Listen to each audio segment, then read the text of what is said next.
অপসারণের ৪৮ ঘণ্টা পর সুপ্রিম কোর্টের অ্যানেক্স ভবনের সামনে পুনঃস্থাপন করা হয়েছে বহুল আলোচিত গ্রিক দেবীর ভাস্কর্যটি। শনিবার রাতে স্থাপন করা হয় এটি। সুপ্রিম কোর্ট কর্তৃপক্ষের সিদ্ধান্তে ভাস্কর্যটি পুনঃস্থাপন করা হয়েছে বলে জানিয়েছেন ভাস্কর মৃণাল হক।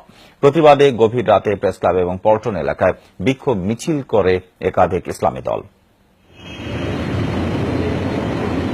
শনিবার রাতে উচ্চ আদালতের অ্যানেক্স ভবন এলাকায় ভাস্কর্য পুনঃস্থাপনের কাজ শুরু হয়। প্রায় ৩০ জন শ্রমিক অংশ নেয় এই কাজে।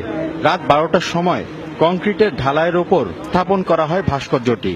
এরপর চলে ঝালাইয়ের কাজ। রাত ১টার পর শেষ হয় কাজ। আমাকে সকালে জানানো হয়েছে এটা এখানে বসানোর জন্য। আমার মনে হয় এখানে বসানো না বসানো অলমোস্ট আমার মনে হয় একই। কয়জন দেখবে, কে দেখবে? ওই কোর্টের গুটি কয়েক দিয়ে ছাড়া কেউ তো দেখতে পাবে না যে এখানে ভাস্কর্য আছে।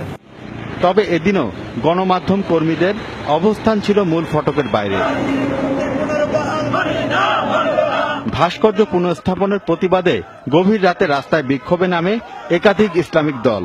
তারা জানান, মূর্তি অপসারণ না করা পর্যন্ত প্রতিবাদ চলবে।